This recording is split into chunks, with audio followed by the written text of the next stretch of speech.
চোর না শুনে ধর্মের কথা, কথা হবে রাজপথে, ওখানে না। এবার দ্বিতীয় কথাটা শুনি, জামাতে ইসলাম যেটা 12 বছর আগে বোঝে, সারা বাংলাদেশের মানুষ বোঝে সেটা 12 বছর পর। 1984 সালে অধ্যাপক গোলাম আযম সাহেব এই তত্ত্বাবধায়ক ব্যবস্থার কথা বলছিলেন এবং বলেছিলেন কোন সরকারের আন্ডারে যদি নির্বাচন করা হয় সেই নির্বাচন কোনোদিন ফেয়ার হতে পারে না, সেই জন্য নির্দলীয় তত্ত্বাবধায়ক ব্যবস্থা বাস্তবায়ন করতে হবে।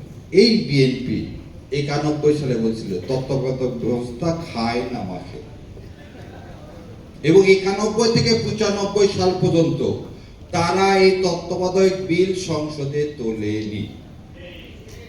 যখন আমার মায়ের লাগালেন বলে না দুষ্টের দমন, তো দুষ্টদের তাকে তো দমন করতে হয়, সেজন্য যখন আন্দোলন করা হলো তো রাতের আধারে তারা তখন তত্ত্বাবধায়ক সরকার ব্যবস্থা ওই বিল এনে বাস্তবায়ন করে ভোটে হেরে গেলেন।